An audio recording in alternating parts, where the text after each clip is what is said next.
Isang mapagpalang umaga sa ating lahat, mga kapatid ko kay Kristo, mula sa The Solid Rock Morning Devotion.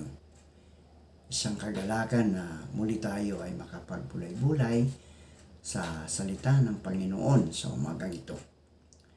10 minutong pagbubulay-bulay ng mga salita ng Panginoon upang papurihan at sambahin ang ating Panginoong Hesukristo.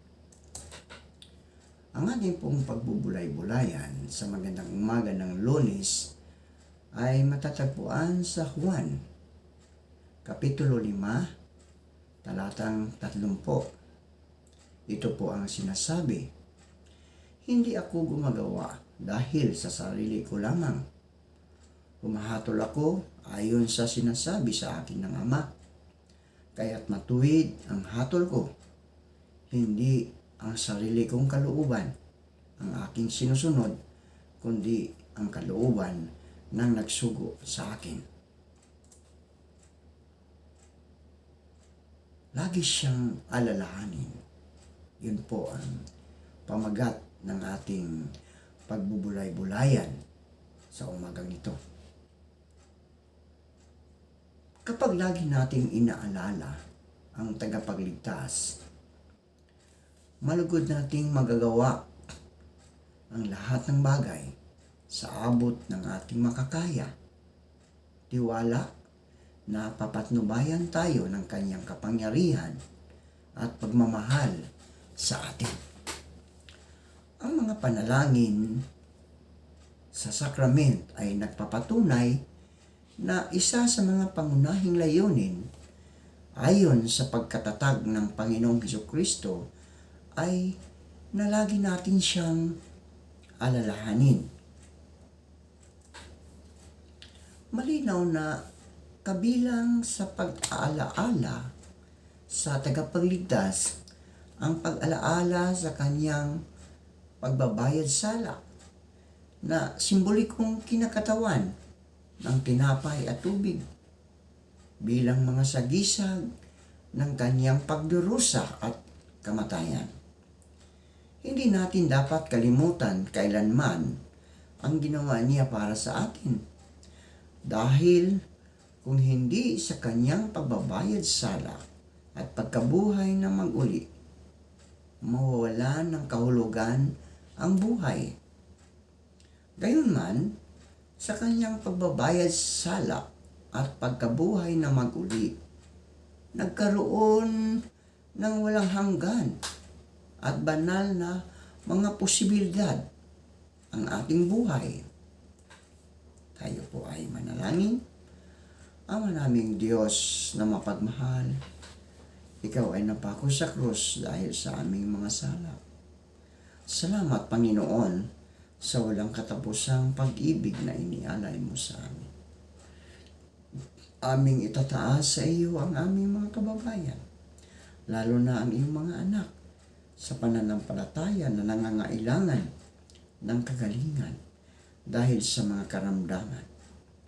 Maraming nagkakasakit, Panginoon, sa panahon ngayon, tulad ng ubo, sipon, at iba pa. Naway abutin mo sila at ibalik mo ang kanilang mga lakas na nawala dahil sa karamdaman at pagalingin mo sila. Amin ding inilalapit ang mga naghahanap buhay sa lansangan na sila'y ingatan mo at proteksyonan sa mga masasama. Amin ding itataas sa inyo ang aming mga kapatid na mangingisda na sila'y ingatan mo sa laot ng karagatan. Amin ding itinataas ang aming mga kapatid na mga magsasaka, nagtatanim ng palay, gulay, prutas at iba pa, na sila'y ingatan mo sa kanilang pagsaka upang ang bawat tao ay magkaroon ng mga pagkain sa kanilang hapag. Amin ding inilalapit sa iyo, O Diyos, ang aming mga kapatid na naghahanap ng trabaho, lokal man o abroad. Naway tulungan mo sila na makasumpong ng magandang trabaho sa tulong ng iyong banal na Espiritu upang sila ay magkaroon ng hanap buhay. Amin ding inilalapit sa inyo na sila ingatan mo sa kanyang pagtrabaho. Ilayo mo sila sa kapahamakan. Proteksyonan mo sila sa lahat ng mga ginagawa nila, Panginoon. Salamat, Panginoon, sa mga katugunan sa aming mga panalangin. Sa pangalan ni Jesus na aming tagapagligtas. Amen.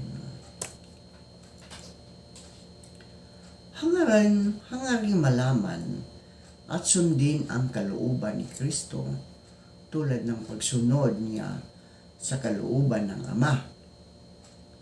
Nangangako tayo na pagbabasbas ng tinapay sa sakrament na handa tayong taglayin sa ating sarili ang pangalan ng anak. Ang lagi siyang alalahanin at susundin ang kanyang mga kautusan na ibinigay niya sa atin. Angkop ding basahin ang tipan na ito bilang lagi siyang alalahanin na sundin ang kanyang mga kautusan. Ganito niya lagi inaalala ang Ama. Sabi nga niya, hindi ako makagawa ng anuman sa aking sarili. Humahatol ako ayon sa aking naririnig at ang paghatol ko'y matuwid sapagkat hindi ko pinaghahanap ang aking sariling kalooban kundi ang kalooban niyang nagsugo sa akin. Juan 5:30. Nakamtan ni Jesus ang ganap na pakikiisa sa Ama sa pamagitan ng pagpapasakop niya, kapwa, katawan, at espiritu sa kalooban ng Ama. Patungkol sa kanyang Ama, sinabi ni Jesus, ginagawa kong lagi ang mga bagay na sa kanya'y nakalulugod ayon sa Juan 8:29. Dahil kalooban ng Ama, nagpasakop si Jesus maging sa kamatayan. Ang kalooban ng anak ay mapasasakop sa kalooban ng Ama. Ang pagtuon niya sa Ama ay isa sa pangunahing dahilan kaya napakalinaw at napakamakapangyarihan ng ministeryo ni Jesus. Sa gayon ding paraan, mailalagay natin si Kristo sa sentro ng ating buhay at magiging kaisa niya tayo tulad ng pagkikiisa niya sa Ama. Juan 17:20-23. Makapagsisimula tayo sa pamagitan ng pag-alis ng lahat ng bagay sa ating buhay at pagkatapos ay samahin ito muli ayon sa tamang prioridad na nasa sentro ang tagapagligtas, ang Panginoong Hesukristo. Dapat nating unahin ang mga bagay na maalala natin siya lagi. Madalas na pagdarasal at pag-aaral ng mga banal sa kasulatan. Pag-aaral at pagninilay-nilay ng mga turo ng mga apostol. Lingguhang paghahanda na makibahagi sa pagsamba sa araw ng linggo at pagtatala at pag-alala ng itinuturo sa atin ng Espiritu at ng karanasan tungkol sa pagiging disipulo. Maaring pumasok sa inyong isipan ang iba pang mga bagay na akma sa inyo sa sandaling ito ang inyong buhay. Kapag nagkaroon na tayo ng sapat na oras at paraan para sa mga bagay na ito sa pagsisentro ng ating buhay kay Kristo, maidaragdag na natin ang iba pang mga responsibilidad at bagay na mahalaga. tulad ng pag-aaral at mga responsibilidad sa pamilya. Sa ganitong paraan, hindi matatakpan ng mabubuting bagay lamang ang mahalaga sa ating buhay at hindi mabibigyan ng prioridad o lubusang maglalaho ang mga bagay na di ganoong mahalaga. Naunawaan ko na ang pag-ayon ng ating kalooban sa kalooban ni Hesukristo tulad ng pag-ayon niya sa kalooban ng Ama ay hindi madaling gawin. Bagamat hindi madali, mari tayong sumulong palagi ng may pananampalataya sa Panginoon.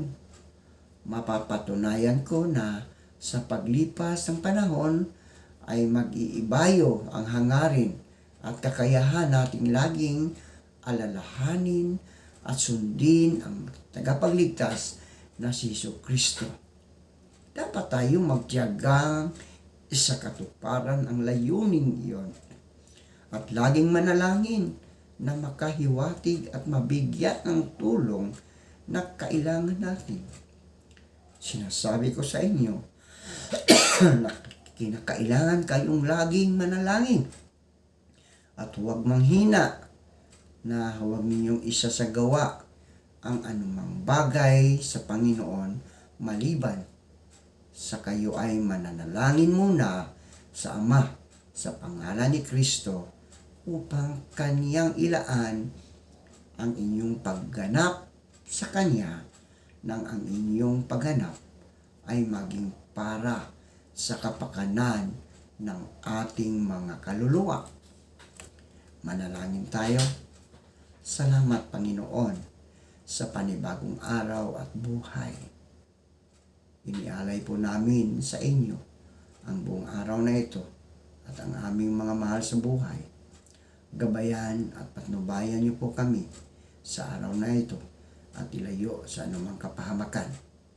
Dalangin namin, O Diyos, ang aming pastor na si Pastor Camia, Reverend Pilisado Camia at ang kanyang asawa ay nagbabiyahe patungo ng Korea. Ingatan mo sila sa kanilang pagbiyahe, O Diyos. Ang mag-eroplano na kanilang sasakyan ay maluwalhating makarating sa lugar kung saan sila patutungo. Ang banal mong Espiritu ang siyang palagi niyang kasama upang sila ay ligtas sa lahat ng mga panganib saan man sila naroon. Maraming salamat sa pangalan ni Jesus na aming tagapagligtas. Amen.